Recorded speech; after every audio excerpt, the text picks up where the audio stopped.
Apa yang menyertai penyakit? Gangguan dada, nyesek, kemudian batuk.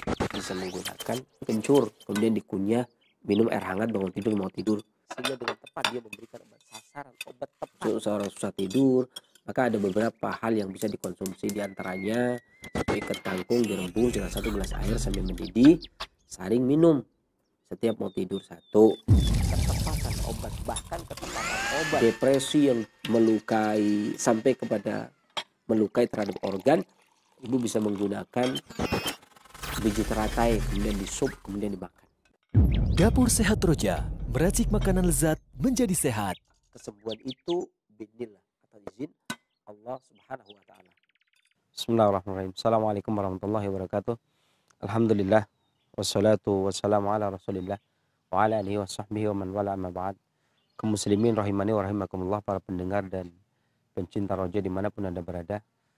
Alhamdulillah kita bersyukur kepada Allah Subhanahu wa taala, kita kembali dipertemukan oleh Allah, dan salawat serta salam semoga selalu senantiasa Allah curahkan kepada junjungan kita Nabi besar Muhammad sallallahu alaihi wasallam, kepada para keluarganya, para sahabatnya, kemudian para pengikut-pengikutnya yang selalu senantiasa istiqomah di dalam menapak sunnahnya hingga di yaumul qiyamah.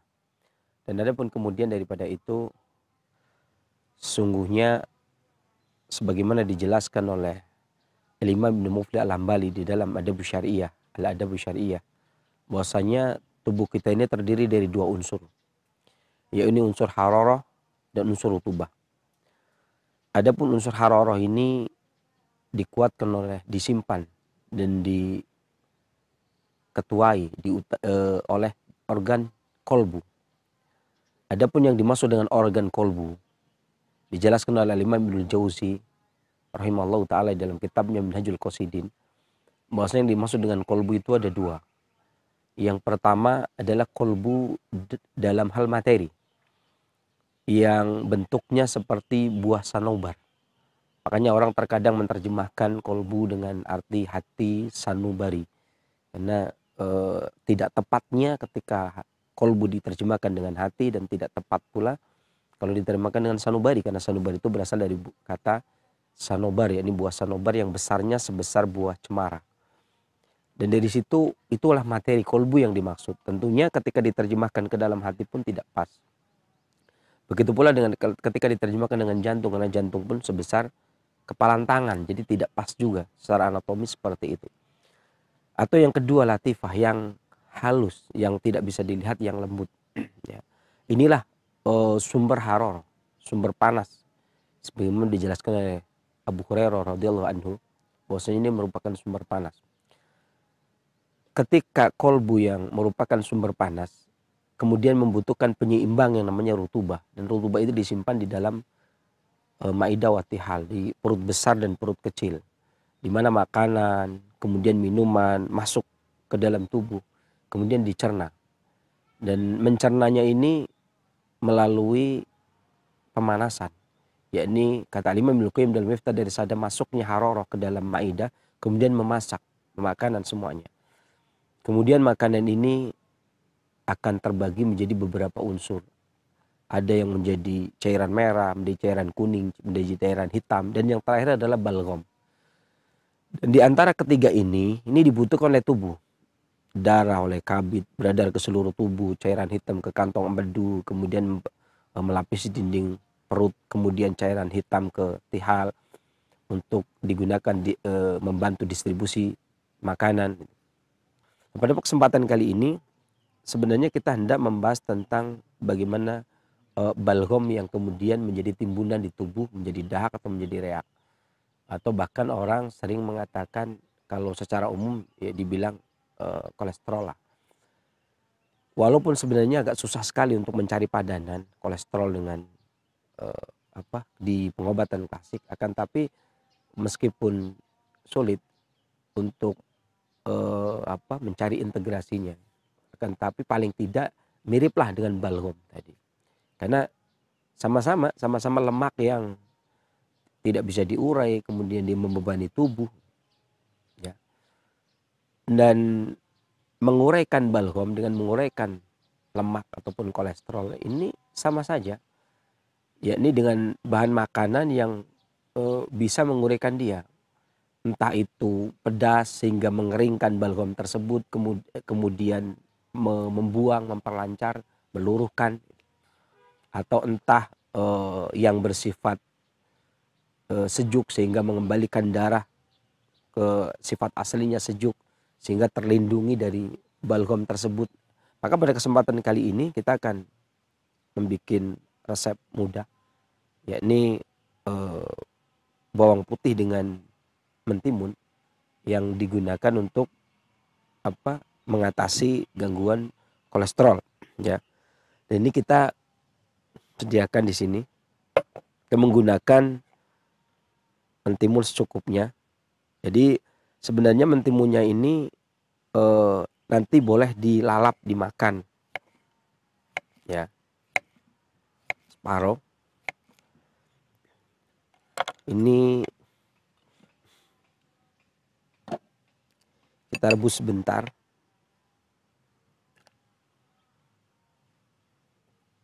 Mentimunnya itu kita rebus sebentar.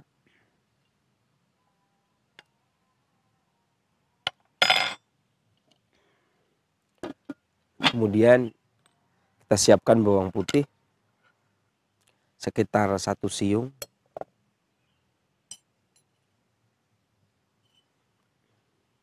Nah gini, mentimun agar hilang getahnya kita kita rebus sebentar. Kemudian setelah nanti air mendidih baru kita tuangkan. Sebenarnya perpaduan antara mentimun dengan bawang putih ini, bawang putih ini memiliki sifat yang tak terlalu panas, ya, pedas panas. Dan mentimun ini mengurangi sifat pedasnya sehingga bawang putih itu tidak terlalu panas, menurunkan ke tingkatannya dari tingkatan ke-3 menuju tingkatan kedua, karena digunakan hanya untuk meluruhkan dan memperlancar sehingga tidak adanya lemak, entah itu mengeringkan lemak kemudian membuang ataupun kemudian melancarkan sampai mendidih. Sebentar kita tunggu sampai mendidih, ya. Jadi mentimun ini sifatnya dingin, manis dan dingin. Manisnya mengharmoniskan antara haroro dan rutubah. Kemudian dinginnya menjaga darah agar tidak sampai terkontaminasi dengan lemak, sehingga ada istilah darah yang berbaur dengan lemak. Adapun bawang putihnya itu pedasnya memperlancar energi vital sehingga mendorong lemaknya. Kemudian juga mengeringkan, pedasnya itu mengeringkan lemak. Kemudian panasnya mengurai, ibarat lemak yang diurai oleh panas, ya, kemudian sehingga dia luruh. Ini sudah mendidih, kita ambil mentimunnya.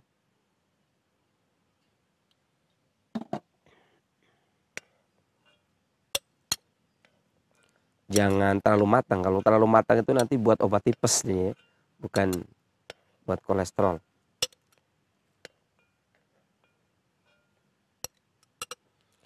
Ini kemudian kita seduh.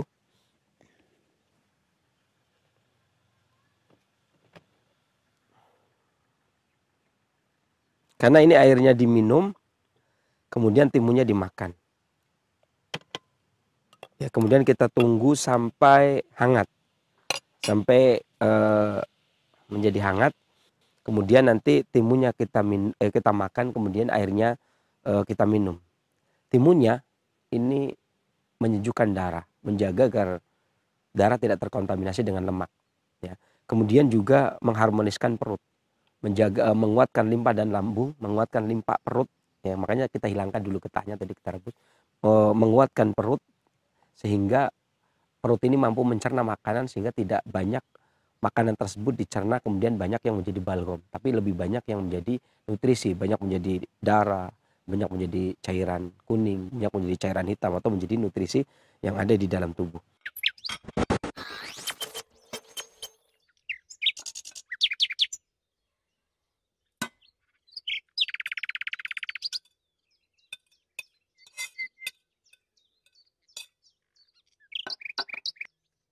Demikian menu Sehat Roja pada kesempatan kali ini yang bisa kita sampaikan.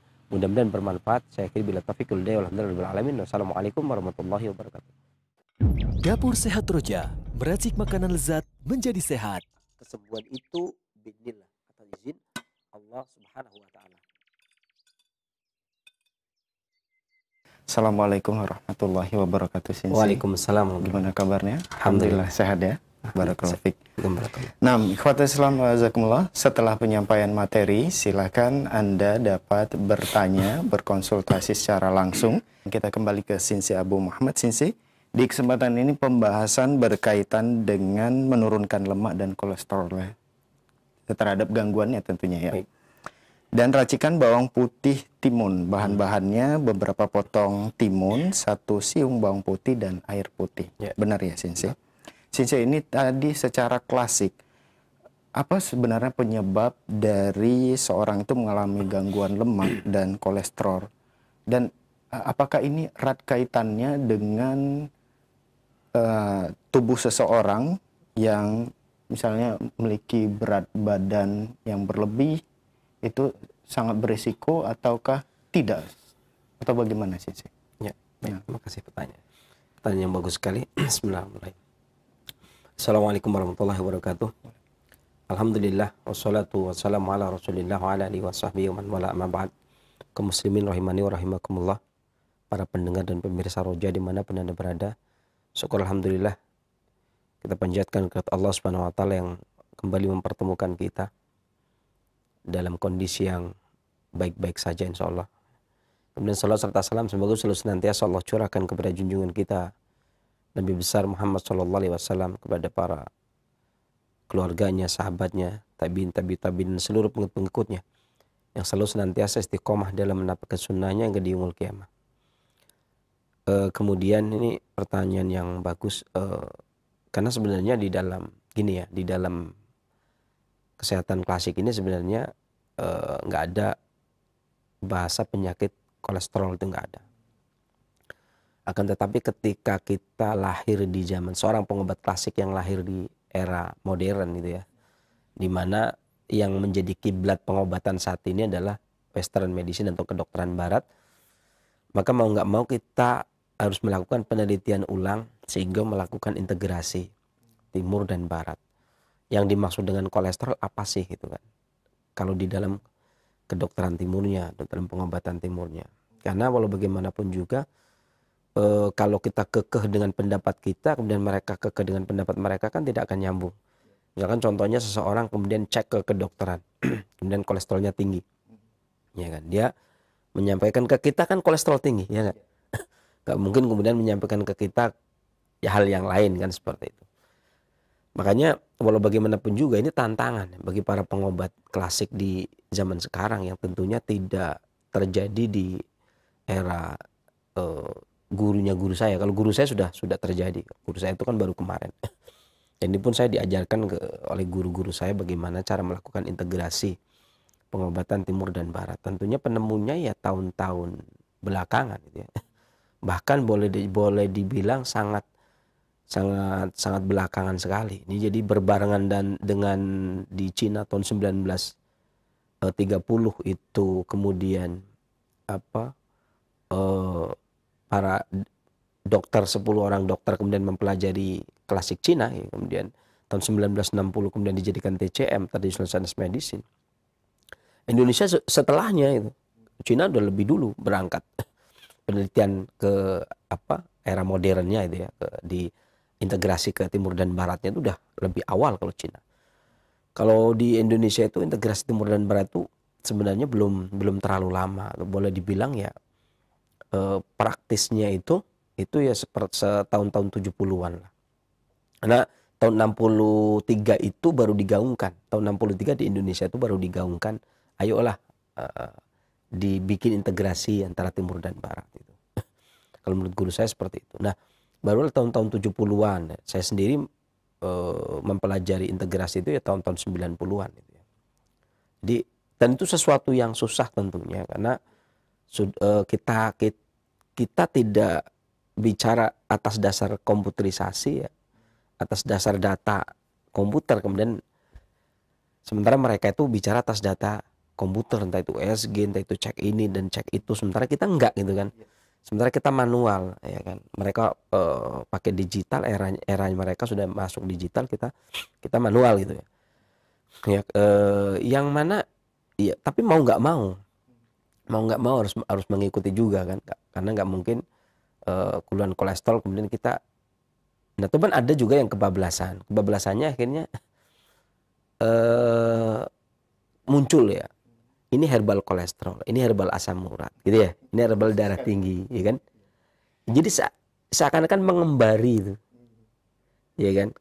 Kembarannya dokter, gitu kan? Cuman dokter itu pakai obatnya sendiri dari farmasi, kalau dia dari tanaman, dari herbal, gitu kan? Oh, ini herbal kolesterol ya. Saya rasa ya kalau diplek banget ke kedokteran ya nggak bisa kalau yang membawa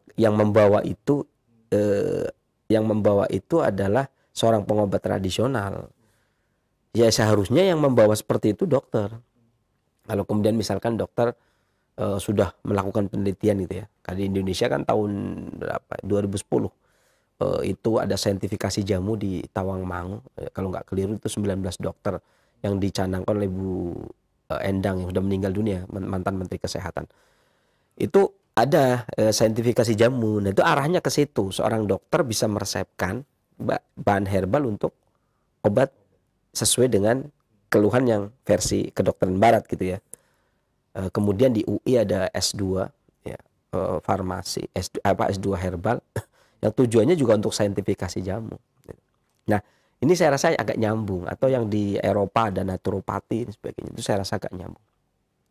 Ini yang harusnya. Nah, bagi itu herbalis Eropa ya, herbalis naturopati Eropa yang kadang-kadang latah di Indonesia. Semua orang yang bisa herbal disebut herbalis. Padahal herbalis itu harusnya sarjana herbal itu kelulusan dari pendidikan yang ada di Eropa, naturopati itu ya. Kemudian dokternya dokter herbal. Nah, di Indonesia itu tetap harusnya pengobat tradisional. Jadi jangan nggak usah bergaya ini. Pengobat dokter herbal gitu kan. Ya akhirnya belajar 3 hari kemudian atau 3 bulan kemudian mengatakan alim dalam herbal. Artinya saya saja yang belajar dari bayi ya kasarannya itu nggak bisa ngaku alim ya, nggak mengatakan oh ini. Nah, ini orang yang baru belajar kemudian mengatakan oh, alim ya. Dokternya juga tersinggung lah. Kalau saya dibilang tersinggung ya gimana ya? Ya memang itu sudah kehendak Allah, orang akan terjadi seperti itu ya. Saya terima biasa-biasa saja. Tetapi tentunya ketika dia mensejajarkan dengan dokter hanya gara-gara seorang pengobat tradisional belajar kolesterol gitu kan. Pengobat tradisional belajar asam urat, kemudian pengetahuannya setara dengan dokter gitu kan. Asosiasinya setara dengan ID. Oh, ini kan ngimpinya terlalu jauh gitu. Makanya saya ingin menjelaskan di sini itu posisi kita itu hanya integrasi. Kita hanya menggali informasi, oh ini kolesterol begini. Tapi kita tetap dalam sudut pandang pengobatan tradisional harusnya begitu ya. Itu seperti ini. Nah, artinya kalau secara umum balgom itu salah satu diantaranya ada kolesterol. Kolesterol itu pasti balgom. Kalau di dalam pengobatan klasik kolesterol itu pasti balgom. Tapi yang namanya balgom belum tentu kolesterol gitu. Macam-macam ya, karena keringat juga balgom gitu ya. Urin juga balgom, feses juga balgom. Dan lemak-lemak yang lain juga balgom. Bahkan terkadang yang di perut juga balgom, ada yang di paru-paru juga balgom, dahak reak juga balgom. Tapi kan apakah yang misalnya paru-paru terendam reak, apakah itu kolesterol? Kan enggak gitu ya. Tapi itu tetap balgom. Jadi artinya cakupannya balgom. Nah, dari situlah kami baru bisa membuat integrasi. Artinya ada bagus juga sih balgom yang spesifik gitu ya.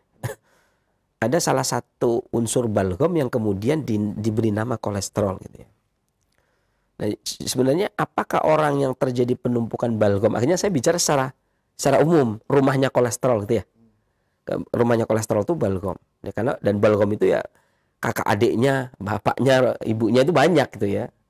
Nah, tetapi salah satunya ada yang namanya kolesterol.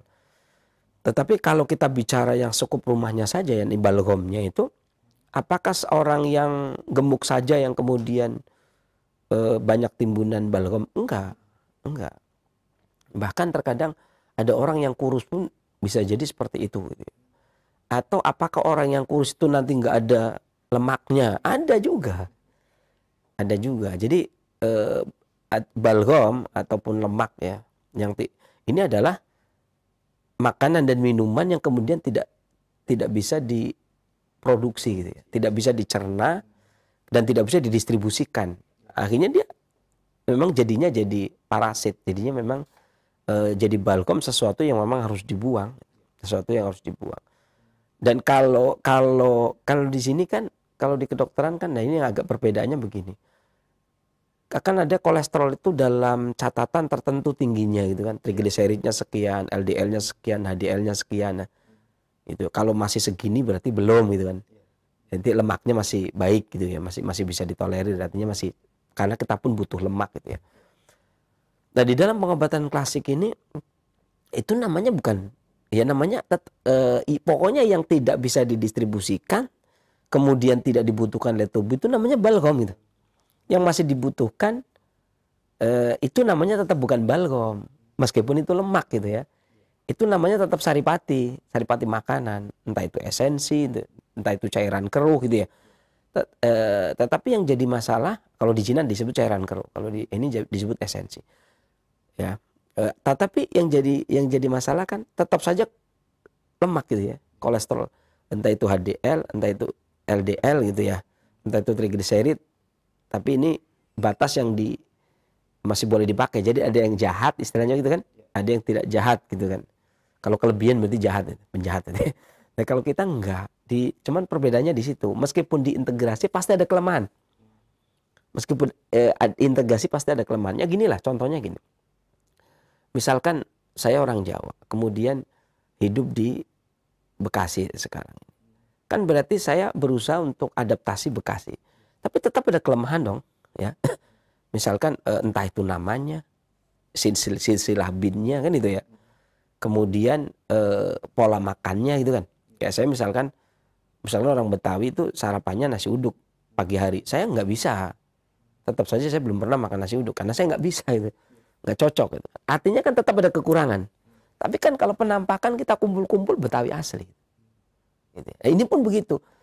Ketika integrasi pasti ada kekurangan. Meskipun kelihatannya kita itu sudah berusaha semaksimal mungkin untuk menyamakan betul kolesterol itu adalah balgom. Tapi ketika dirinci, balgom itu kan semuanya nggak digunakan. Tetapi kolesterol kan ada lemak yang angka-angka ya. Kalau kelebihan itu yang nggak boleh. Lebih dari angka ini itu yang nggak boleh. Nah kalau kita ngukuminya kan yang lebihnya. Yang kalau nggak lebih namanya bukan balgom gitu. Namanya masih esensi. Kelebihannya itu baru disebut sebagai balgom. Maka kan berarti itu ada celah. Artinya celah ketidaksempurnaan. Artinya celah integrasi itu gagal sebenarnya. Makanya kadang-kadang saya ketika ngajar integrasi, anggaplah ini integrasi, tapi dalam benak antum adalah integritas itu. Masing-masing punya integritas sendiri-sendiri meskipun kita bilang integrasi. Karena nggak mungkin. Integrasi itu sesuatu yang tidak mungkin. Tetapi ini kita bicara balgom ya secara umum ya, bukan termasuk kolesterol juga. Artinya orang yang kurus punya kesempatan punya lemak yang tinggi. Orang yang gemuk bisa jadi kolesterolnya tidak tinggi. Artinya begitu pula dengan balgomnya ya. Orang gemuk juga boleh jadi balgomnya tidak tinggi gitu kan. Kemudian orang kurus juga boleh jadi balgomnya tinggi karena ada juga yang contohnya kalau contoh balgom ya, orang kurus tapi gangguannya dak di paru, kayak asma dan sebagainya, itu kan tetap balgom tinggi. Atau orang yang kurus tetapi ketika cek laboratorium gitu, kemudian oh ini trigliseridnya tinggi, oh ini LDL-nya, oh ini HDL-nya tinggi, gitu kan berarti meskipun dia kurus tetap saja banyak pasien yang ternyata tidak jaminan gemuk dan kurus itu kemudian lemaknya tinggi. Ada juga yang gemuk enjoy saja, dicek juga kolesterolnya ternyata tidak ada. Artinya berarti dia kan gemuk daging, ya kan? Jadi ini kurus lemak, gemuk daging. Jadi ya jadi kita nggak bisa nyamakan dengan sapi atau kambing yang kemudian kalau gemuk berarti lemaknya banyak karena atau sate harus ada lemaknya. Nggak mesti, semuanya itu nggak pasti. Walaupun pun demikian ya, kambing pun kalaupun dia gemuk kita lihat nggak mesti ada lemak yang tinggi, walaupun sebagian besar pasti lemaknya yang tinggi. Tapi pada manusia tidak ada jaminan gemuk ataupun kurus kalau yang namanya balgom ataupun kolesterol atau lemak. Baik, bermanfaat sekali penjelasannya, dan kita beralih ke racikannya Sensei ya. Tadi digunakan beberapa potong timun ya. Dan timun ini tadi direbus tidak terlalu matang. Malah kalau terlalu matang, hal yang menarik tadi akan berubah fungsi untuk obatnya malah ke obat untuk tipes. Ya, ini mungkin belum familiar ya orang-orang sekarang untuk merebus itu ya. Ya. Bagaimana sih? Memang apa ya, ilmu perebusan itu sebenarnya ini kadang-kadang orang keliru di dalam memahami tanaman. Makanya saya kadang sangat prihatin ya. Dan orang yang belajar paling 3 bulan, 1 tahun, 2 tahun. 2 tahun aja saya prihatin, apalagi 3 bulan ya. Yang kemudian mereka memberikan resep perebusan. Apalagi 3 hari kemudian memberikan resep perebusan. Itu bisa dipastikan salah ya. Bisa dipastikan salah. Saya berani ngomong karena saya juga melihat banyak orang yang belajar paling setahun 2 tahun itu ketika ngeresepin direbus tuh salah itu, dan pasti salah karena perebusan itu sesuatu yang rumit. Kalau kapsul mah gampang, udah dikapsulin semua gitu ya. Dan ini sebenarnya bukan sesuatu yang mudah, dan herannya kan al ilmu qabla al-qawli wal amal gitu ya. Kita ini, apalagi kitanya orang-orang yang ngaji, ilmu itu sebelum perkataan dan perbuatan. Seharusnya kita punya landasan betul kenapa kita merebus sekian air gitu ya. Kemudian kenapa direbus dari sekian menjadi sekian, kenapa begini, aturan tata cara rebus itu ya benar-benar ilmiah, secara klasik itu benar-benar ilmiah. Jadi bukan kemudian ngambil kemudian awur-awuran itu ya. Menurut feeling saya, ilham saya, wah ini kacau. Ini kadang-kadang begitu. Itu kalau kayak saya yang belajar, ya itu tadi belajar dari bayi lah, kasarnya dari kecil aja. Nah, dari dulu itu belajar lama itu nggak selesai. Belajar air aja, memilih airnya untuk ngerebus saja sampai 4 bulanan lebih. Orang belajar air, milih air untuk merebus 4 bulan itu udah cepat. 4 bulan lulus saja udah cepat. Nah sekarang orang tinggal rebus sekian air, sekian, Allahu Akbar.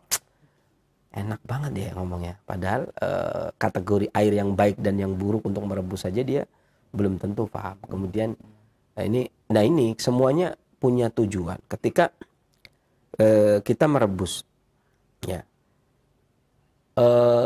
mentimun ini sifatnya dingin. Ya. Kalau di dalam klasik Arab itu tingkatan kedua. Gitu. Dia manis, dia rasanya manis karena tawar itu manis. Tawar itu dihukumi manis dan dia dingin pada tingkatan kedua.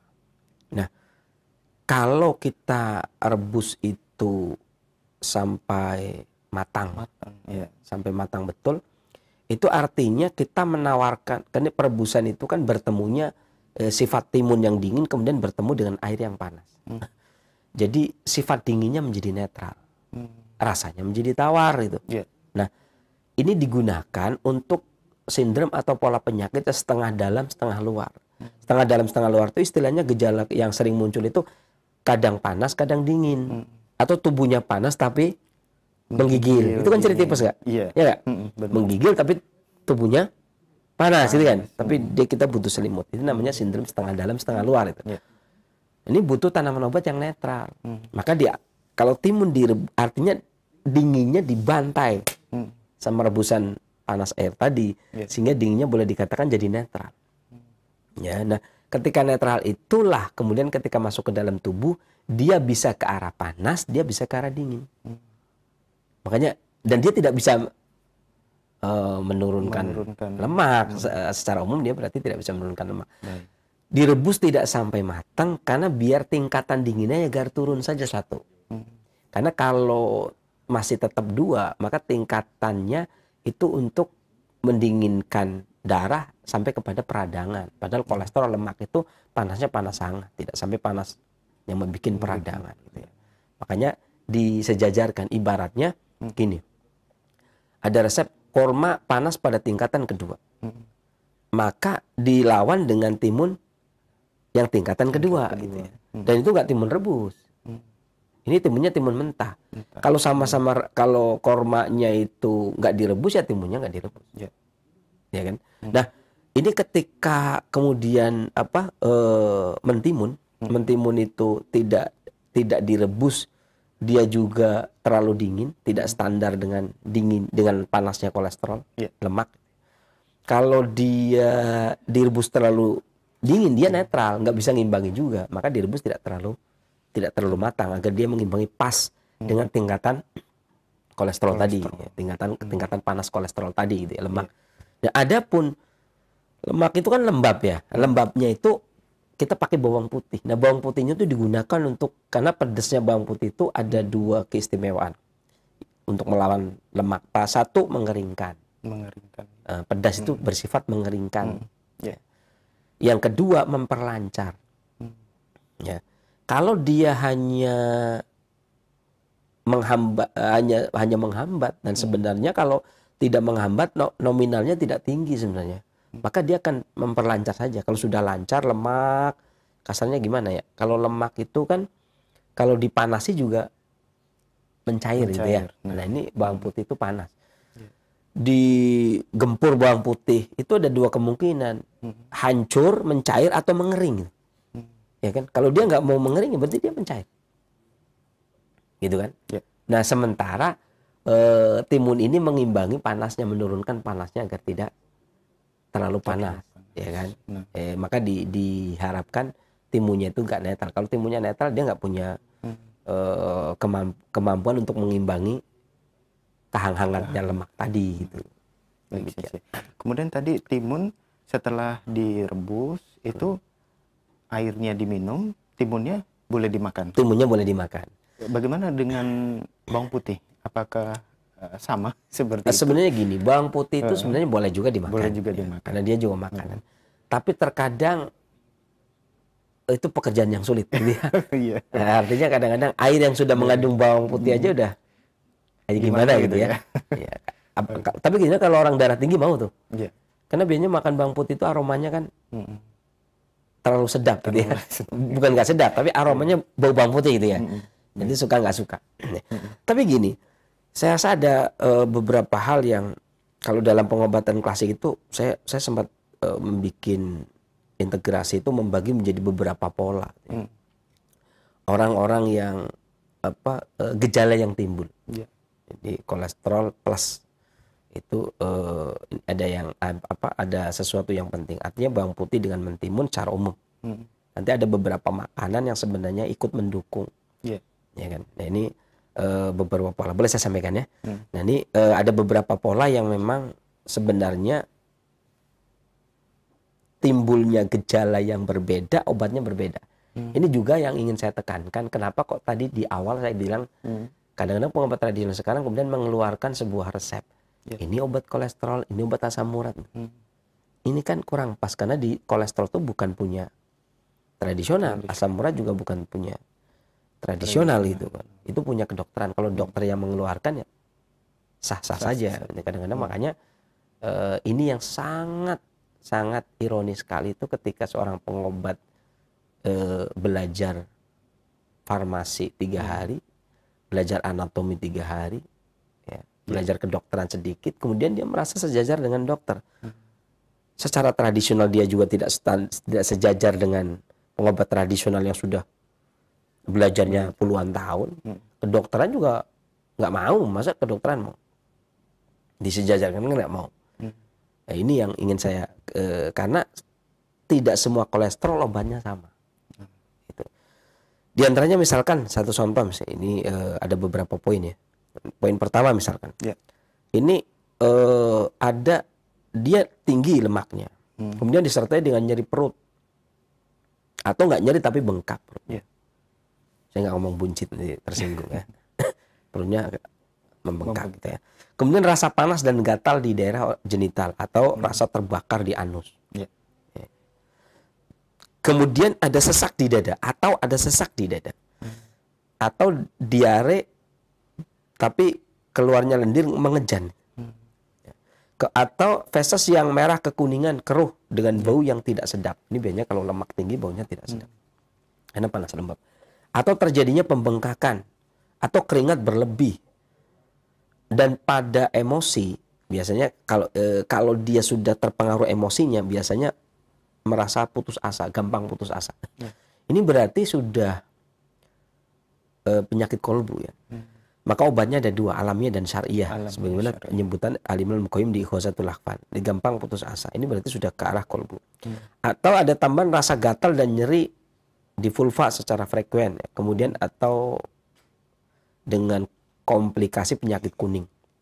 Atau nyeri di persendian, kaki dan tangan, atau rasa bengkak. Ini biasanya orang berarti kolesterol asam urat. Ini kan akrab nih. Ya. Makanannya orang kaya semua. Keluhannya orang kaya. Kemudian keringat di tangan dan kaki atau di kepala, urin yang merah sedikit. Ini penyertanya ya. Dengan rasa bengkak urin yang merah, kemudian tertahan atau aliran urin yang merah dan pendek. Kemudian badan lidah bengkak atau sering haus. Warna kulit menguning kan kalau ada komplikasi dengan hati.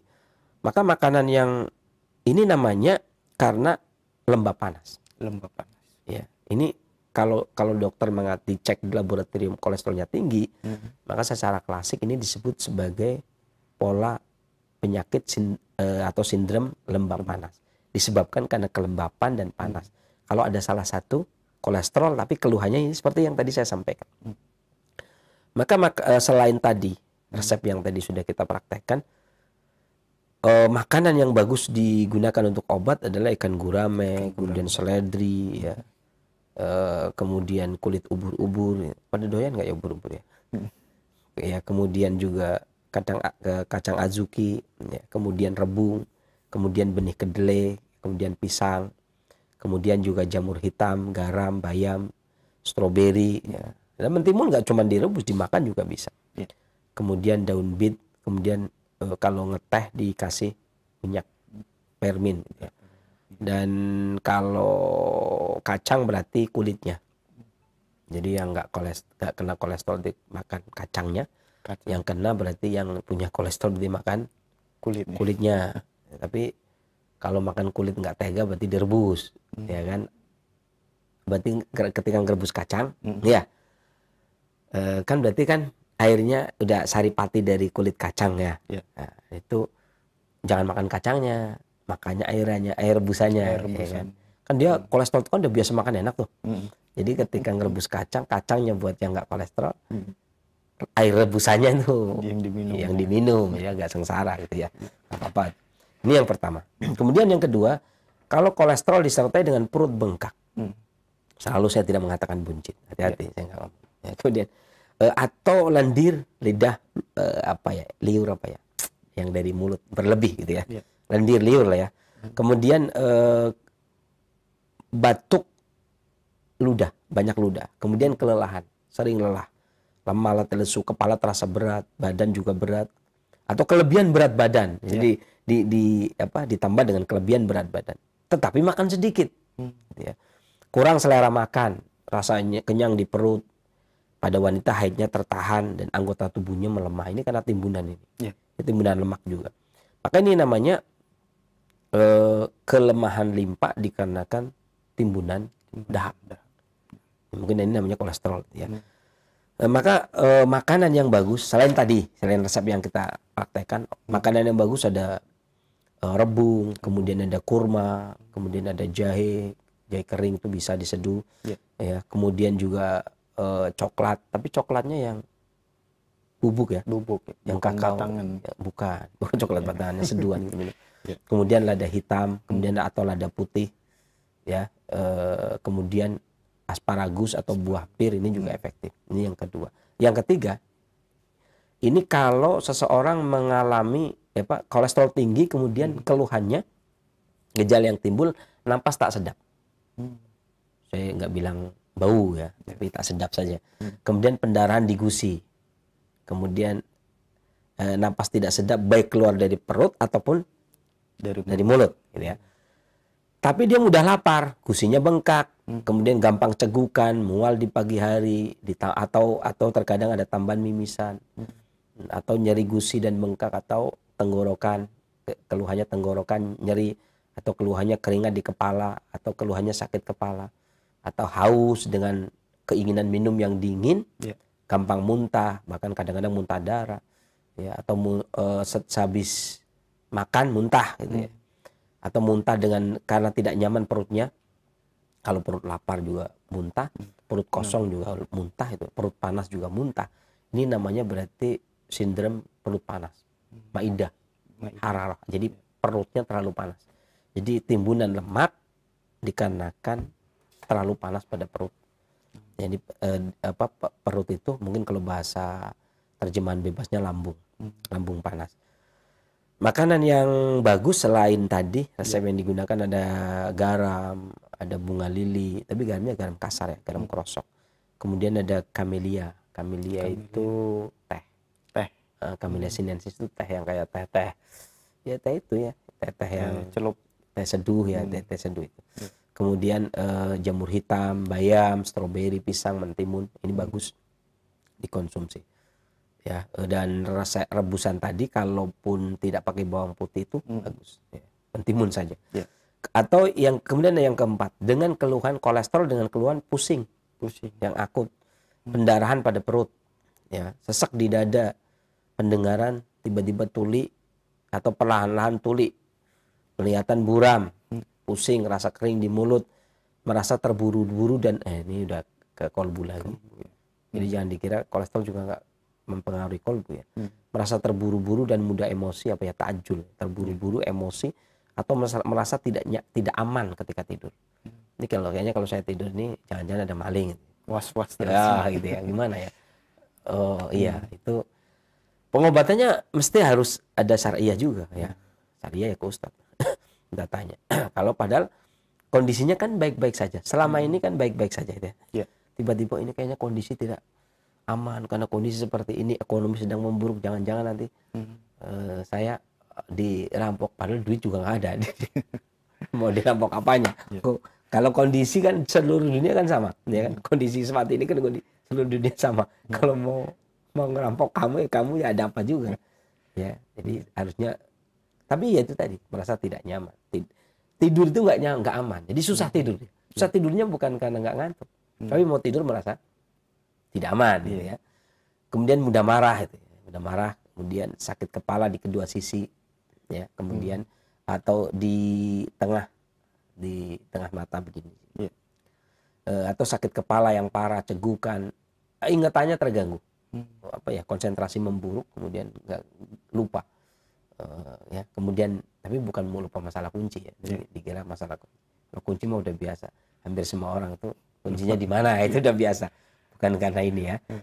Kemudian mimisan, nyeri di dada dan perut, matanya merah, telinganya denging, tidak bisa tidur atau bisa jadi banyak tidur, muntah darah, urinya merah, menguning. Ini keluhan-keluhannya. Pilih salah satu, jangan enggak. Kalau semua mah bukan manusia saja. Habis kalau semua. Ini salah satu saja. Maka selain tadi yang bagus, ini disebabkan karena justru panas berlebih di hati. Panas berlebih di hati, di organ hati itu panas berlebih. Makanan yang bagus ada bayam, ada jamur hitam, kemudian ada cuka apel, cuka apel, cuka beras merah. Kemudian ada asparagus, kemudian telur ayam, jamur putih, kemudian royal jelly. Ini juga bagus, efektif. Kemudian yang kelima adalah kolesterol dengan keluhan. Ini kami melakukan penelitian sudah banyak, teman saya bacakan namanya. Nanti saya sampaikan saja biar cukup untuk tanya jawab. Ya, ini yang kelima, kolesterol dengan keluhan pembengkakan di perut. Tetap ya, artinya bukan buncit, perut bengkak. Tangan dan kaki dingin atau pinggang dingin, diare sebelum subuh.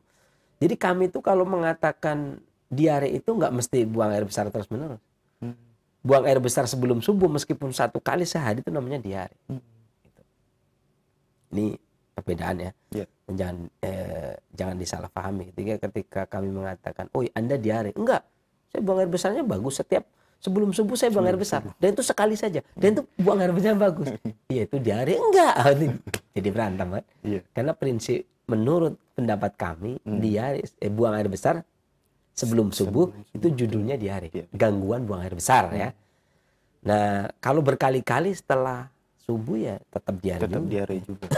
Jadi makanya saya pertegas di sini. Diare habis subuh itu ya, walaupun dia sekali buang air besar habis subuh. Ya. Kemudian diare dengan feses yang keruh dan lengket. Makan sangat sedikit, adanya pembengkakan di tubuh, entah itu di tangan, di kaki, atau di seluruh tubuh, kemudian mudah lelah, atau terkadang keluhannya takut dingin, atau terkadang keluhannya ada benda terbang yang terlihat di depan mata. Jadi matanya itu kayak apa ya, mata walangan atau orang Jawa istilah. Sana kemari. Ya, kayak ada sesuatu yang terbang. Jadi, nah ini yang kadang-kadang disalahgunakan oleh orang-orang. Oh itu santet, wah stop, mana aneh saja sih. Bukan begitu maksudnya. 4 anggota tubuh lemah, 2 tangan 2 kaki, karena ini limpa masalahnya ya. 2 tangan 2 kaki, buang air kecil secara frekuen dengan urin yang bening atau putih, sakit pinggang, lelah secara mental. Jadi bukan lelah secara kerjaan, tapi secara mental sudah lelah. Jadi nggak berani dia untuk lari 2 kilo, aduh, udah lelah kayaknya. Mentalnya loh ya, bukan. Padahal kalau praktek mungkin dia bisa. Ini secara mental dia lelah. Kemudian ini biasanya di atas 65 tahun ya. Tapi dulu penelitian kami dulu di atas 65 tahun kelelahan secara mental. Kalau sekarang 40 tahun, belum sampai 40 tahun udah kelelahan mental. Makanya saya sekarang kadang bingung. Ini ngasih obatnya bagaimana? Kadang saya sendiri sekarang bingung. Ini ngasih obatnya bagaimana? Usia 40 tahun tapi keluhan 65. Kemudian ludah bergolak dengan terengah-engah. Banyak ludah kemudian terengah-engah. Ini namanya lemak yang disebabkan karena kelemahan limpa. Sehingga tidak bisa mendistribusikan makanan atau mencerna makanan sehingga banyak yang menjadi balgom, atau dikarenakan ginjal kekurangan haroroh. Haroroh yang berasal dari jantung. Ingat bahwasanya haroroh selalu berasal dari jantung. Energi berasal dari haroroh. Haroroh berasal dari jantung. Jantung berasal dari jiwa, jiwa dari ruh, dan itu dari Allah SWT. Dan ini nggak bisa dikatakan kemudian selalu haroroh itu dari energi vital. Loh, kalau muter-muter seperti itu repot. Semuanya dari materi, tapi dari jantung. Kemudian yang seperti ini makanan yang bagus diantaranya sirip ikan hiu. Sirip ikan hiu. Jadi sekali-sekali makan sirip ikan hiu kalau ada. Ayam, ya. Kemudian lada, ya kalau nggak ada ayam lah ya. Kemudian lada atau adas, ya ada hitam boleh, ada putih boleh. Kemudian daging kambing, gitu ya. Kemudian lobster, ini agak keren ini. Keluhan orang-orang yang keren, sarden, lobster, udang.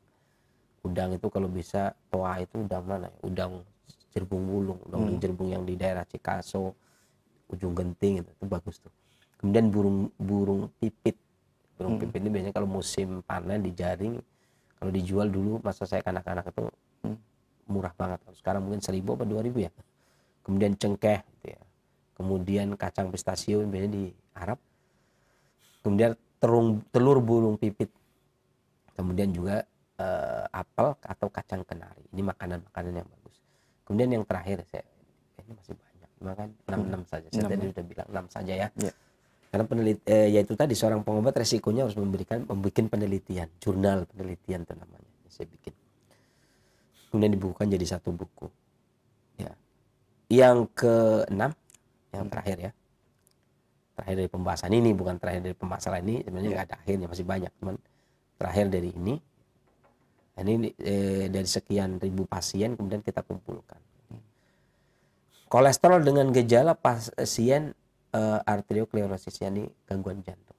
Kemudian pendarahan dari berbagai hal, darah berwarna muda yang sering terlihat pada penyakit konsumtif, atau dadanya nyeri atau dadanya sesak. Kolesterol keluhannya pusing, kolesterol keluhannya kelelahan, kolesterol keluhannya ada objek yang terdapat di depan mata, itu biasanya objeknya putih kayak apa, air ya, atau kayak selaput apa ya, sebenarnya kayak rambut ya, kebayang itu banyak. Kemudian susah tidur, kemudian energi vitalnya rendah, suaranya nggak ngangkat, suaranya pelan, anggota tubuhnya kaku, raut wajah dan bibir pucat, kuku berwarna pucat, jantungnya berdebar, telinganya berdenging. Ini berarti dikarenakan kelemahan energi vital dan kekurangan darah yang terus menerus. Ini bisa terjadi pada orang yang pasca sakit yang sakit terlalu lama atau karena usia. Makanan yang bagus diantaranya asparagus, ada soto, cumi ya, telur ayam kampung, telur bebek, kalau bebek kampung ya, jamur putih, hati sapi, bagus pula kalau buah-buahan ada anggur, ikan mandarin, tiram. Tiram ini adalah kerang yang berada di sungai, biasanya sungai-sungai yang dalam biasanya. Kemudian susu sapi, susu kambing, susu onta di sini nggak ada ya. Kemudian buah ceri, ceri hutan boleh, ceri Jawa boleh. Kemudian kerang darah beda dengan kerang hijau. Kemudian apa itu, lengkeng, ya, lengkeng. Kemudian juga kentang. Ada yang menyebutkan yang bagus kentang Irlandia, tapi ternyata kentang Indonesia juga bagus. Kemudian apel, beras, kemudian ikan gurame, ikan emas, wortel, kemudian juga royal jelly, ya, ubi merah, kemudian kurma merah, kurma hitam, daging kambing, dan bagus juga labu siam dan gula batu. Ini kolesterol dengan gejala. Tadi yang saya bacakan, gejalanya banyak banget ya. Jadi enggak, itu butuh pengumpulan, ya. Jadi dikumpulkan. Ini kolesterol dengan gejala ini dikumpulkan, ini namanya kekurangan energi vital dan darah yang terus menerus, tapi lemaknya tinggi. Satu kelompok. Ini penelitian yang butuh waktu, ya.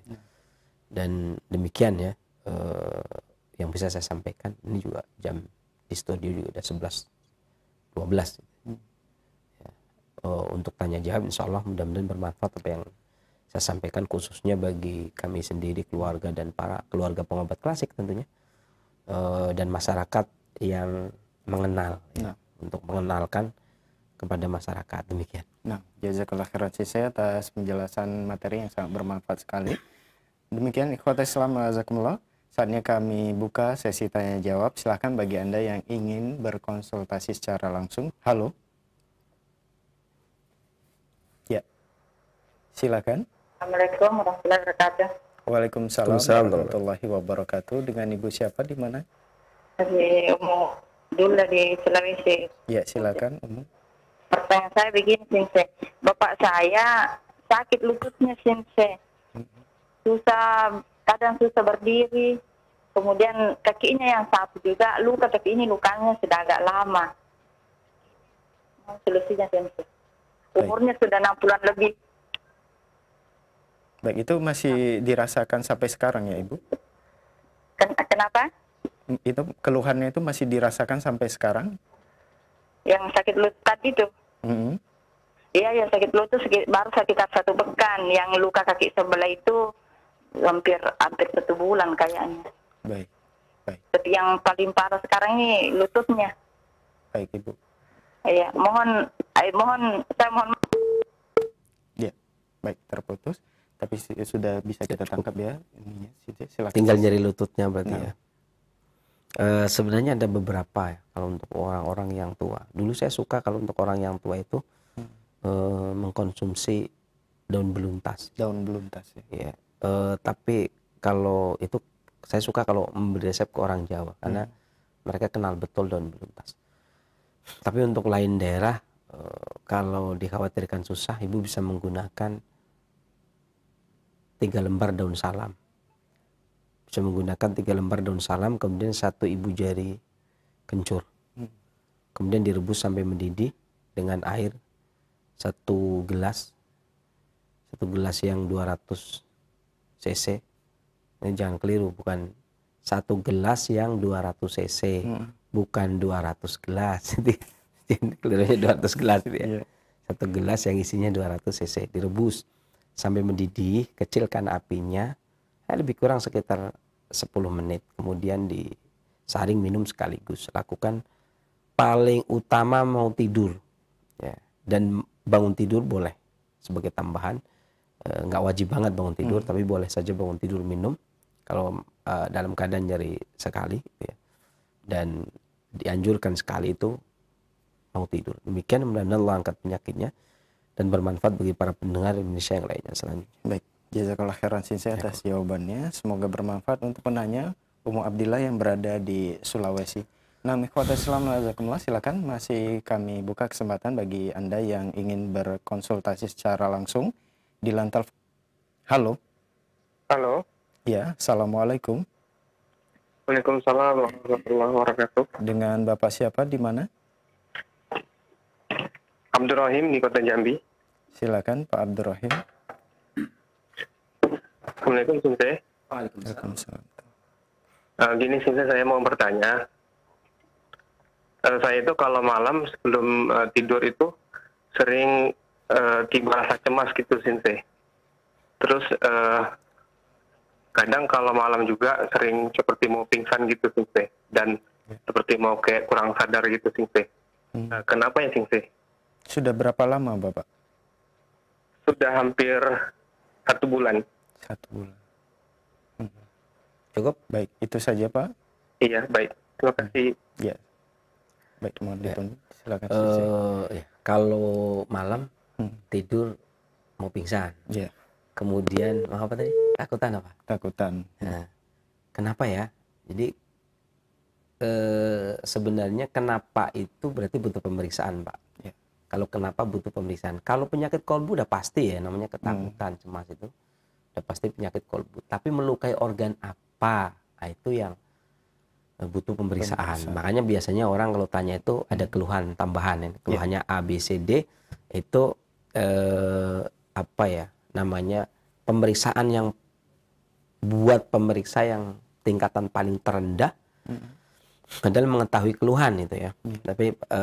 Tapi yang paling tinggi adalah mendengarkan suara, kan sebenarnya begitu. Jadi paling tidak ini agar masyarakat itu juga paham gitu ya. Oh, keluhan apa ketika tidur itu ada gangguan kejiwaan gitu ya, atau gangguan penyakit kolbu, kemudian keluhan badannya demikian, itu memberikan pelajaran kepada masyarakat pendengar dan pemirsa. Tapi kalau seseorang itu tidak memberikan keluhan ya, kemudian secara kejiwaan, kemudian saya akan, oh ini karena, oh ya berarti saya dukun, iya kan, iya kan. Ini orang khawatir cemas, kemudian saya akan katakan, oh ini masalahnya pojok rumahnya ada ini, oh repot sekali, bubar aja semuanya. Jadi bukan begitu Pak. Jadi harusnya konsultasilah ke ustadz. Di mana, dari Jambi ya, Jambi. Ada ustadz lah ya Jambi ya. Kalau Jambi nggak ada ustadz kacau, sama nggak ada ustadz. Suatu daerah pasti ada ustadz, pasti ada ustadz. Gitu ya, nggak mungkin nggak datangi ustadz. Ustadz saya kok begini. Karena saya juga dulu pernah kadang-kadang begini. Emang dikira saya selalu ngobatin orang, dikira selalu ngasih kunyit, ngasih enggak selalu. Ada pasien yang begini, dia bertahun-tahun berobat terus, ya kan, sampai anaknya bingung. Bu, ibu saya berobat kok nggak sembuh-sembuh ya? Saya bilang, siapa bilang? Saya bilang, lah itu ke klinik terus. Iya, tapi dia nggak udah sembuh dia. Kenapa ke klinik? Dan selalu ngeluh ngomongnya dia. Saya bilang, gini Bu, ibu ingin ibunya itu udah nggak ada keluhan dan nggak ke klinik lagi serta nggak ada keluhan. Ya pengen. Yang datang jangan cuma 1, minimal 2 anak datang ke klinik. Nanti saya kasih tahu. Baru kita datang, saya tata. Ibu Anda itu kan dulunya orang berada, rumahnya 2 lantai. Dan itu orang berada, punya pensiunan dari bapaknya, anak-anaknya udah jadi semua, ya kan, kaya semua anak-anaknya. Nah sekarang, dulu dia punya anak banyak, ditinggalkan, nggak ada 1 anak pun yang tinggal di rumahnya dia, sendirian dia diam. Kesepian kan? Jadi sebenarnya bukan sakit, tapi kalau di klinik saya kan rame gitu. Sehari dia bisa ngobrol sama orang klinik gini kan, ngobrol apalah ya, ada teman kan.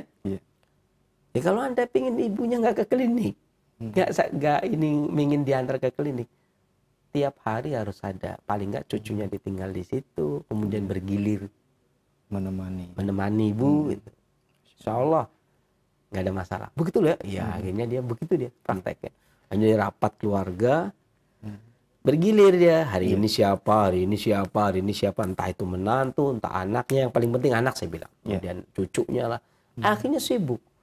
Betul, 5 tahun ke belakang sudah enggak kan. Kemudian dia nelpon, selang setahun dia nelpon. Alhamdulillah sini ternyata ibu saya sudah nggak ada keluhan lagi. Emang sebenarnya nggak ada keluhan, siapa bilang pada ada punya keluhan. 2 tahun 3 tahun dia mengatakan sekarang baik-baik saja, alhamdulillah. Iya kan? Artinya emang saya ngasih obat? Ya enggak. Iya kan? Ini anak gimana orang tua itu agar tidak power syndrome. Jadi dia dulu orang yang banyak yang mengawal gitu ya, orang tuanya suami terpandang gitu ya, punya jabatan, punya kedudukan, rumah mewah, anak banyak ya nggak, kuliah semua gitu kan, begitu udah tua saatnya dia harus bersenang-senang nggak ada orang, kacau juga ini kan. Nah, itu yang penting. Nah, apakah yang seperti itu, keluhan kejiwaan yang seperti itu kemudian bisa didiagnosa dengan hanya sepintas lalu seperti itu? Ya tidak. Dan kalau harusnya tadi ya penanya itu nanti datang ke ustadz konsultasi. Apa sih? Dan kan tentu ada penyebabnya. Apa yang menyebabkan ketika tidur itu merasa cemas dan sebagainya? Ada perasaan was-was dan sebagainya. Apa sih menyebabkan? Kalau yang namanya was-was banyak banget. Saya pernah punya teman yang dia wudhu itu dari habis azan, kadang-kadang azan, ini dia udah wudhu. Dan dia selesai wudhu itu rokaat terakhir. Imam mau salam, dia baru selesai wudhu. Ini kan kacau kan? Wah itu saya marahin habis. Ini obatnya ya dimarahin dia. Dinasehatin itu. Wah itu berkali-kali saya nasehatin dia. Teman-teman ustadz nasehatin. Gak mempan. Ini saya juga nasehatin. Nasehatin. Selesai sembuh, tinggal mau punya istri nggak berani juga. Aduh kacau nih. Jadi selalu kalau ini tadi wudhu saya nggak sah gimana? Wah kacau juga. Nggak sempurna gimana? Nanti sholat saya nggak sah dong. Wah ribet lagi. Dia bener-bener tak pelan, bahkan sampai bajunya basah semua. Ya kan? Ini kan bukan dikasih sambil loto apa kunyit apa timun apa lagi Pak. Jadi datang kan minta nasihat. Kalau ini kan kalau ke ustadz dia katanya enggak. Kalau ke ustadz itu dibilang sudah sah tapi dia merasa belum. Akhirnya kan karena saya pengobat emang ke saya emang dikasih obat. Enggak juga. Saya enggak kasih orang kayak gitu mau kasih obat bagaimana ceritanya. Begitu saya kasih obat kemudian mantap wudhunya sekali gitu ya enggak bisa. Nah itu perlu datang ke ustadz, datang ke kajian. Datang ke kajian, datang ke ustadz, dekati ustadz, kemudian dekati ikhwan-ikhwan yang masih kekeh di atas sunnah itu ya, al-sunnah wal jamaah gitu, kemudian kekeh duduk bersama, ya, kemudian itu insya Allah tentram. Susahnya tidur, khawatir juga kalau khutbah Jumat kan, nggak khawatir juga tidurnya jangan. Itu. Jadi pengobatannya bukan karena ini penyakit kolbu, maka datangi ustadz minta saran dan nasihat. Penyebabnya kolbu, penyakit kolbu penyebabnya. Adapun ke organ mana alam saya tidak tahu. Itu yang paling penting adalah mendatangi ustadz kemudian minta saran dan nasihat. Karena sesungguhnya segala sesuatu sudah diatur oleh Allah Subhanahu Wa Taala. Yang terjadi pasti terjadi. Tidak mungkin kita merombak takdir. Sekuat apapun kita, sesemangat apapun itu tidak akan bisa merubah takdir. Makanya tinggal kita berjalan ya sudah sesuai dengan ketentuan Allah. Yang namanya mati ya mati, sakit ya sakit, itu kan semuanya itu sudah diatur Allah Subhanahu Wa Taala. Nggak usah banyak khayalan, karena kita nggak ada aturan kemudian Allah memberikan kesempatan kita untuk ikut ngatur. Ya, sedetik pun Allah tidak memberi kesempatan kepada kita untuk ngatur diri kita. Kalau kita disuruh ikut ngatur diri kita, kacau dunia ini. Karena kita nggak tahu apa yang terbaik buat kita. Allah yang maha tahu. Makanya banyak-banyak mendekatkan diri kepada Allah Subhanahu Wa Taala dan tentunya dengan ilmu. Nanti datang ke kajian, minta petunjuk pada ustadz, bagaimana dan bagaimana. Saya doakan mudah-mudahan cepat sehat dan bermanfaat bagi para pendengar dan pemirsa yang lainnya selanjutnya. Baik. Jazakallah khairan atas jawabannya. Semoga bermanfaat untuk penanya Bapak Abdurrahim yang berada di Jambi. Nah, kita beralih ke pertanyaan melalui pesan singkat di kesempatan ini, Sinse. Dari Bapak Rian di Jawa Barat. Assalamualaikum warahmatullahi wabarakatuh. Sinsi. Waalaikumsalam. Sinsi, apakah khasiat dari bawang putih tunggal digunakan untuk resep tadi bisa lebih bermanfaat dari bawang putih biasa? Nah, ini pertanyaan klasik. Maksud klasik itu pertanyaan lama gitu ya. Makanya benar-benar klasik. Karena saya pikir gini, ini saya kasih contoh. Kalau orang menjual bawang putih tidak tunggal, terus sebagai obat, apa bedanya dengan tukang sayur, gitu kan?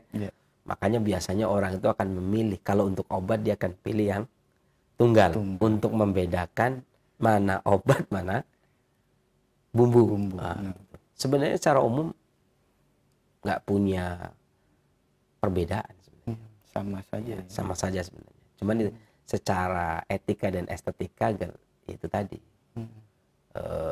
Obat ya bawang putih tunggal gitu kan. Kalau bawang putih yang tidak tunggal itu ya, apel atau ketengan begitu, apa bedanya dengan bawang putih sayur? Dan tunggal harganya otomatis lebih bergengsi dong. Lebih mahal ya. Iya. Sebenarnya gini, tapi secara klasik kenapa seringnya tunggal yang digunakan? Karena bawang putih tunggal itu yang seharusnya nutrisinya buat dibagi-bagi ya, satu dompol begini, dia khusus buat dia sendiri kan. Nah, jadi dipikir jadi satu dompol itu kesannya kelasnya satu biji kelasnya satu dompol itu kan. Walaupun secara umum lah ya satu itu orang yang dia keluarnya umbinya cuma segitu ya, cuma di situ tentunya kalau dibilang setara dengan yang sedompol ini ya nggak sama tetap, karena yang sedompol ini berarti kan partai besar makanya banyak. Secara umum sama, tetapi memang seperti inilah, seperti jahe, kebanyakan orang menggunakan jahe merah, ya kan, daripada jahe emprit atau jahe gajah. Padahal sebenarnya ya sama-sama saja, cuman ya itu tadi. Alasannya lebih pedas. Kalau alasan pedas ya cabai, ya kan? Jahe merah itu lebih pedas, makanya saya pilih jahe merah. Ya, cabai sama lada aja lah. Ya cuman itulah seninya pengobatan, kadang ada seninya. Kalau dulu ini orang-orang Jawa dulu itu kalau mencarinya mudah itu dianggap bukan obat. Kamu cari bawang putih tunggal, kan? Kamu cari sirih yang bertemu ruasnya, kan agak susah sedang gitu ya. Ini itu apa ya? Antiknya orang Jawa dulu itu begitu. Jadi, padahal kalau secara maksudnya bukan begitu cara ilmiahnya. Kamu cari yuyu yang bule, kamu pokoknya kayak gitulah. Kalau suruh mencari itu yang begitu, delima yang hitam, padahal banyaknya sama saja sebenarnya ya. Pada intinya sama saja. Tetapi yang sering digunakan bawang putih tunggal karena ya memang secara estetika pengobatan seninya dia lebih pantas buat obat ya daripada yang, tapi kalau nggak ada masalah pakai yang biasa. Apakah lebih hebat kalau pakai bawang putih tunggal? Ya kalau Anda merasa lebih tersugesti, lebih yakin dengan bawang putih tunggal. Asal bukan yakin yang menghilangkan Allah gitu ya. Yakin artinya kayaknya lebih sehat karena lebih kuat karena nutrisi yang harusnya disebar ke dia doang gitu ya, ke yang tunggal doang. Ya.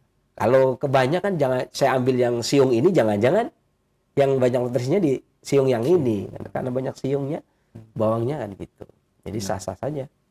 Boleh pakai yang tunggal, boleh pakai yang tidak tunggal. Demikian. Baik.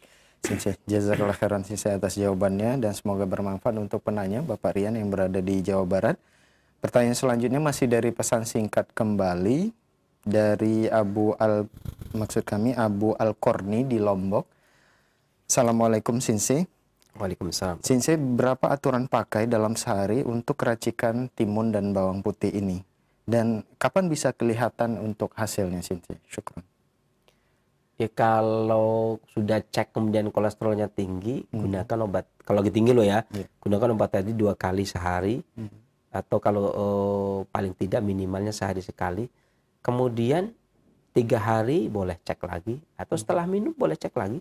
Setelah minum boleh cek lagi, 3 hari boleh cek lagi. Karena ini lemak itu relatif lebih cepat kalau dibandingkan dengan benjolan ya kan. Harusnya ceknya paling nggak 2 bulan atau 3 bulan. Kalau masalah lemak, kemudian darah itu ceknya. Kalau saya kayak dulu misalkan ini mau cek nih ke puskesmas karena untuk urusan perizinan gitu ya. Ini sekarang saya tensinya misalkan karena lagi banyak urusan ya, kurang tidur juga, tensinya rendah misalkan 100 per berapa gitu. Harusnya 120 atau 125. Ya saya kapan mau ceknya? 2 jam lagi. Ya minumnya sekarang, minum obatnya sekarang, begitu dicek udah normal gitu kan. Yang seperti itu begitu biasanya. Biasanya. Jadi nggak malam ini minum besok cek juga boleh gitu ya. Kemudian 3 hari cek juga boleh, asal jangan sekarang minum, kemudian ceknya 2 bulan lagi.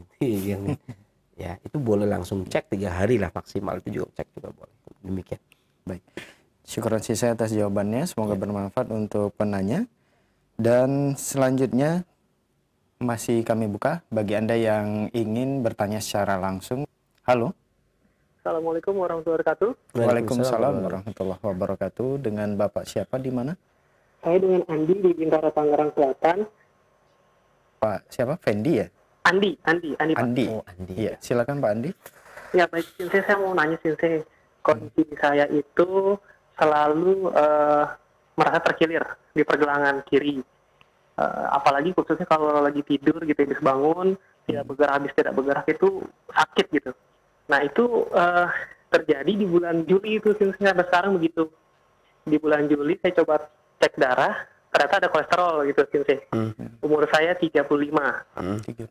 Gitu. Mungkin mohon petunjuk ya Sensei. Demikian ya. Udah cukup? Baik. Ya, terima kasih Sensei. Sama-sama. Waalaikumsalam. Adapun resep tadi ya kita udah bikinkan di video. Bapak bisa diputar lagi. Bisa ya? Habis ini bisa diputar lagi ya? Bisa. Maksudnya di Facebook atau ya di Roja lah ya, di Facebook Roja atau itu bisa diputar ulang. Ini obatnya yang ada di video. Ya, kemudian penting ini juga tidur jangan terlalu malam. Nah, kemudian menghindari makanan-makanan yang kemudian memicu timbulnya lemak berlebih, karena kemungkinan besar tidak bisa dicerna oleh tubuh kemudian naik lagi. Kan percuma juga ya. Sekarang turun kemudian besok naik, sekarang turun besok naik kan itu ya. Jadi nggak enak juga. Ujung-ujungnya sehari sakit sehari tidak kan juga tidak enak ya. Adapun untuk racikan tadi udah disampaikan, maka silakan putar kembali videonya, mudah-mudahan Allah angkat penyakitnya dan bermanfaat bagi para pendengar Indonesia yang lainnya. Baik, jazakallah khairan Sensei atas jawabannya, semoga bermanfaat untuk Bapak Andi penanya yang berada di Tangerang. Baik, ikhwat Islam jazakumullah, silakan bagi Anda yang ingin berkonsultasi secara langsung. Halo. Assalamualaikum warahmatullahi wabarakatuh. Waalaikumsalam warahmatullahi wabarakatuh. Dengan Ibu siapa di mana? Dengan hamba Allah di Riau. Ya, silakan Ibu. Ya, terima kasih. Ini Sensei, kalau seseorang yang telah berumur di atas 50 tahun itu dan terkena, kalau menurut mereka dokter kemarin dikatakan pengaturan tulang, dan itu pinggang terasa sangat sakit sekali kalau bangun tidur. Nah ini bagaimana solusinya Mas Sensei? Kata dokter ya disuruh terapi, tapi saya meminta kepada Sensei nasihatnya apa yang seharusnya saya konsumsi atau obatnya. Terima kasih. Assalamualaikum warahmatullahi wabarakatuh. Waalaikumsalam. Iya, saya ingin sedikit memberikan nasihat buat para pasien ya, orang-orang yang lagi sakit. Jadi gini, kalau kita sudah berangkat dari rumah gitu ya, memiliki kepercayaan terhadap seorang pengobat, entah itu dokter, entah itu Sensei, entah itu ahli herbal, entah itu bekam atau apalah itu, kemudian datang ke sana, kemudian sudah diberitahu gitu kan, oh ini Anda seperti ini A, B, C, D, E. Jangan 50% percaya, 50% tidak.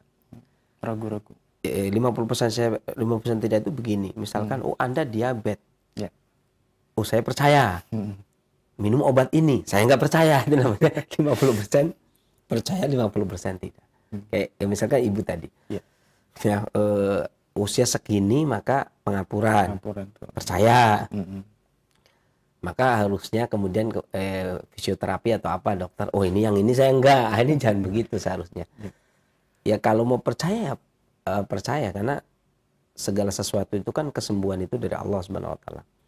Ya kecuali orang tersebut kalau pengobatnya tidak yakin Allah yang turunkan penyakit, Allah yang turunkan obat.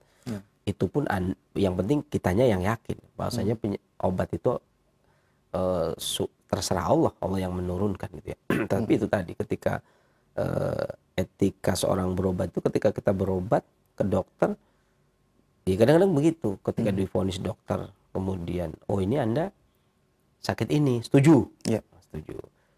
Mau katanya gimana? Harus operasi. Wah ini nggak setuju. Ini repot. Ini sering banget begitu. Kadang-kadang boleh dibilang teman-teman dokter ya. Teman-teman dokter. Ya, itu kadang-kadang repot juga di situ. Pusingnya di situ. Makanya kadang-kadang bukan dokter itu benci sama herbalis. Bukan. Tapi kadang-kadang mangkel.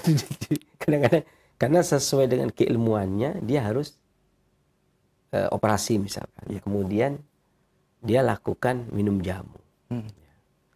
Kalau pengobatnya ahli oke lah. Ya. Kemudian paling tidak harus setara ya. Dokter itu belajar 10 tahun misalkan. 7 atau 10 tahun. Kemudian cari pengobat ahlinya jangan 3 hari. Peralihannya ke yang 3 hari ya dokternya disepelekan banget itu ya. Ini saya nasihatkan semuanya bukan ibu saja ya. Jadi jangan sampai kalau solusinya itu, watak manusia begitu ya. Solusinya itu tidak mengenakan, kemudian kita mundur. Saya teringat ceritanya Al-Imam Ibnul Qayyim dalam Rawdatul Muhibbin ya. Ketika beliau bercerita ada seorang Arab Badui yang dia air mata itu meleleh. Kemudian kata ada seorang temannya tanya, kenapa kamu nggak hapus air matamu? Ini cerita Ibnu Qayyim cerita. Kemudian dia bilang, sebenarnya saya sangat ingin sekali untuk menghapus air mata ini, tetapi tabib saya nggak boleh. Terus kenapa harus taat? Kalau semua orang itu harus mengikuti hawa nafsunya, keinginan diri, ya niscaya tidak ada keseimbangan di dalam dunia ini. Artinya kalau untuk urusan enaknya saya hapus air mata ini. Tapi kan tidak ada kebaikan kalau saya mengikuti akan tidak ada kebaikan. Dengan bermaksud tidak membela dokter atau tidak menyalahkan dokter, paling tidak kita seperti itu ya perbuatannya. Jangan sampai nanti akan clash. Saya juga nggak. Kita ini media ya, media. Jadi media massa itu didengar oleh semuanya gitu ya. Dan kemudian ini Abu Muhammad gimana sih orang dokter yang meriksa gitu ya. Diputuskan kok dengan seenaknya sendiri. Abu Muhammad cuma dengar suara gini aja kemudian memberikan anjuran membatalkan pemeriksaan yang sudah diteliti secara komputerisasi. Itu kan juga kurang bijak juga dan padahal dokter juga di negeri ini juga pengobat yang paling sah gitu ya. Artinya ya, tapi saya bercerita lain. Saya pernah punya tetangga umurnya 70 tahun lebih. Dan pengapuran ya pasti. Cuman dia tidak periksa. Dia tidak periksa ke dokter sehingga dia tidak diberikan solusi sama dokter. Tapi dia tidak bisa jalan. Suatu ketika saya pulang. Saya baru pulang dari belajar. Kemudian saya cuma dengar bla begini karena lagi baru pulang kan masih tajam ya.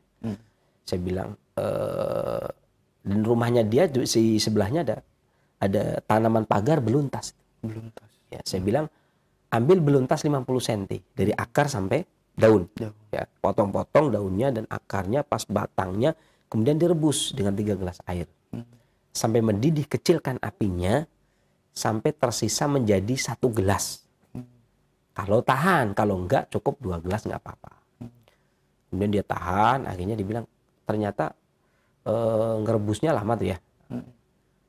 Lamaan kalau jadi 1 gelas, ya udah 1,5 gelas nggak, antara 2 gelas, 1,5 gelas. Karena saya punya tujuan, tiga-tiganya saya punya tujuan. Kemudian minimal nggak apa-apa dah, minimal 2 gelas. Tapi 1,5 gelas bisa, atau 2 gelas. Akhirnya 1,5 gelas, kemudian dibagi 2, minum pagi dan sore. Besoknya lagi, ternyata dia bisa nungguin, sabar nungguin anaknya itu. Jadi 1 gelas, diminum malam saja, mau tidur. Itu dalam 7 hari dia udah bisa jalan. Dalam 7 hari dia sudah bisa jalan, kemudian sudah tidak punya keluhan lagi. artinya nggak ada keluhan gitu ya, jalan bebas karena kurangnya pengapuran itu kan istilah kami kurangnya esensi atau kurangnya pelumas gitu ya. Ini saya cerita lain ya, bukan berarti ibu mau pakai silahkan, nggak apa-apa gitu kan. Artinya teman dokter jangan sampai kemudian mengatakan ya Muhammad kurang ajar banget nih ngasih dokter sudah mengatakan harus begini kok kemudian diberikan solusi. Enggak, saya cuma cerita gitu ya. Artinya saya cerita ini kisah nyata ya, ada ibu-ibu umur 70 tahun lebih dan ini nggak periksa ke dokter, dan kemudian saya juga waktu itu baru pulang karena saya seorang pelajar, kemudian kadang-kadang kan pulang setahun sekali pulang kalau ada duit buat pulang, kalau nggak ada ya nggak pulang. Kadang lebaran juga nggak pulang, 2 tahun 3 tahun nggak pulang, itu udah biasa dulu ya, masa-masa masih belajar nih. Pas belajar kan kadang-kadang banyak orang yang datang karena tahu saya seorang pelajar kesehatan lah ya, jadi mereka udah tahu, makanya jadi banyak yang tanya. Kemudian dia keluhannya begini ya, mungkin kalau sekarang pengapuran ya, karena dia tidak periksa kakinya nyeri sebagainya, keluhannya itu kalau disamakan persis seperti pengapuran tulang. Kemudian saya katakan pakai beluntas tadi, kemudian diminum, qadarullah alhamdulillah dia aman ya, artinya tidak punya keluhan sampai meninggalnya sudah tidak punya keluhan itu lagi ya. Bagi para pendengar Indonesia demikian ya, mudah-mudahan bermanfaat dan saya doakan bagi ibu penanya mudah-mudahan Allah angkat penyakitnya, dan resep saya mudah-mudahan bermanfaat bagi para pendengar pemirsa yang lainnya selanjutnya. Ya, syukuran sisi atas jawabannya, dan pertanyaan terakhir, pertanyaan terakhir di kesempatan ini sebagai iktitam atau penutup sisi, silakan. Baik. Jadi gini, pada dasarnya yakinlah bahwasanya ma'anzaldan ilangzul sifaan. Allah turunkan penyakit, Allah turunkan obatnya. Dan ini yang menyampaikan manusia terbaik yang paling tahu tentang kehidupan dunia maupun kehidupan akhirat. Ya. Jadi jangan sampai kita memutus hanya dikarenakan keilmuan kita yang kurang, yang menganggap ini penyakit sudah ada tapi belum ada obatnya, ya kan? Atau ini penyakit dikarenakan suatu proses. Wallahi semua itu ada yang menciptakan. Jangan sampai kita punya keyakinan penyakit ini dikarenakan suatu proses sehingga jadilah penyakit ini. Dunia ini terjadi karena ledakan suatu proses, ya. Jangan-jangan manusia proses juga ya. Enggak demikian, tapi Allah yang menciptakan. Jadi artinya dunia ini baru. Ya. Allah lebih dulu, bukan kodim dunia ini. Jadi bukan dunia ini memang udah ada, memang enggak perlu diciptakan oleh Allah. Enggak. Dunia ini diciptakan oleh Allah Subhanahu wa taala. Isinya juga diciptakan oleh Allah Subhanahu wa taala. Penyakitnya diturunkan oleh Allah Subhanahu wa taala, dan obatnya pun diturunkan oleh Allah Subhanahu wa taala. Maka gemar-gemarlah kita mencari, berusaha mencari kepada orang, mencari obat juga kepada orang yang yakin kepada Allah. Ya, kalau dia nggak yakin penyakit itu ada dengan sendirinya, bukan Allah yang turunkan, obat juga dia yang bikin. Kalau saya nggak bikin obat, saya harus meneliti nih. Kalau bukan penelitian saya, bukan saya yang meneliti, bukan saya yang membikin, itu nggak akan bisa terjadi. Gimana ceritanya? Kamu belum lahir, dunia baik-baik saja. Begitu kamu lahir kan baik-baik saja juga. Bagaimana dengan dulu ketika kalian belum pada lahir? Ya. Jadi jangan sampai kemudian kita mengacaukan urusan yang dulunya baik-baik saja. Ya, begitu kita datang seakan-akan kita yang menjadi super power gitu. Kalau nggak ada saya nggak bisa, ini harus saya yang mengatasi ini. Saya akan carikan solusinya, tenang saja. Apanya yang tenang? Kamu yang tenang, bukan kita. Karena dunia ini dari dulu keadaan itu baik-baik saja. Tanpa ada kalian itu baik-baik saja. Jangan sampai kemudian dengan adanya kalian memberikan informasi baru, ini begini, semuanya harus saya yang ngurusin. Enggak begitu. Karena Allah turunkan penyakit, Allah turunkan obatnya. Dan Allah juga yang menakdirkan. Tapi ya kita nggak perlu marah-marah banget, karena ya itu sudah kehendak Allah, keadaan dunia ini seperti ini kondisinya ya. Mudah-mudahan bermanfaat apa yang saya sampaikan. Saya kira bila taufiq wal hidayah, alhamdulillah rabbil alamin. Wassalamualaikum warahmatullahi wabarakatuh.